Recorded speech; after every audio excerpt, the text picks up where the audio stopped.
Imagine a woman sitting quietly in a warmly lit room, breathing deeply, her hand resting on her belly as she listens, not just with her ears, but with her whole body. This is a quiet revolution where bodies are no longer foes, but trusted allies. Dr. Christiane Northrup's groundbreaking work throws open a door to a world where every ache, every cycle whispers a vital message.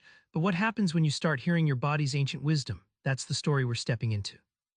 What if your body holds the key to healing if only you stop shouting over it? Northrup's stories reveal how emotional wounds sneak into physical pain, especially for women. Barbara, a patient of Northrup's in Maine, battled chronic pelvic pain no doctor could explain.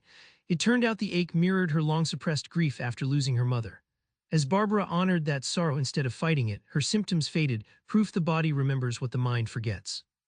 Think of your body like a finely tuned orchestra, each organ playing its own song. When emotional discord strikes, a lost love, a hidden fear, the harmony breaks, triggering pain or illness. Northrup insists we tune in, listening closely, to interpret these symphonies of signals with compassion and curiosity instead of fear.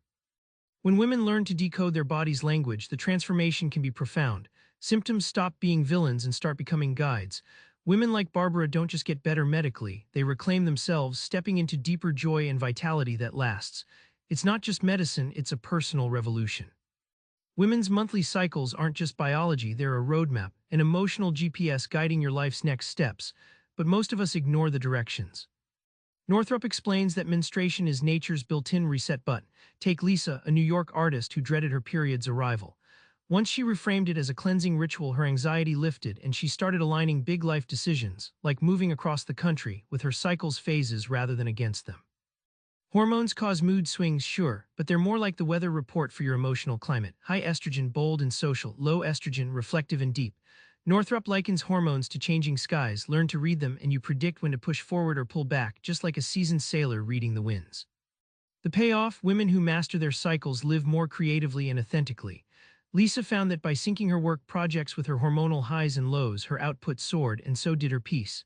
The cycle isn't a burden, it's a secret superpower guiding you toward your truest self. What if each organ had its own voice telling you exactly how to heal? Northrup's groundbreaking idea: your body's messages are your daily life's GPS. Northrup shares a story about Julia, who had recurring bladder infections. Instead of typical antibiotics, Northrup invited her to explore what Julia's bladder might be saying. It turned out Julia was constantly suppressing anger at work. As Julia embraced expressing that emotion, her infections stopped, as if the bladder heard and thanked her. Imagine symptoms as GPS alerts, flashing a reason to stop or reroute. Just like your phone warns you of traffic jams, your body's aches shout when life pressures pile too high. Learning to decode these signs turns you from a victim of pain into a savvy navigator of your health journey. This approach flips the old script. Women stop chasing pills as quick fixes. Instead, they trade fear for curiosity, becoming active players in their health story. When you honor and act on your body's wisdom, you don't merely recover, you transform your entire experience of being a woman. Remember Barbara in that quiet room, hand on belly, finally listening. When you tune in, it's not just your body you hear, it's your soul guiding you through to healing and joy. Next time a symptom or cycle disrupts you, try this: pause, breathe deeply. Ask yourself what your body might be telling you right now. Trust in your bones. That simple step might just change everything. Subscribe for more book summaries like this one.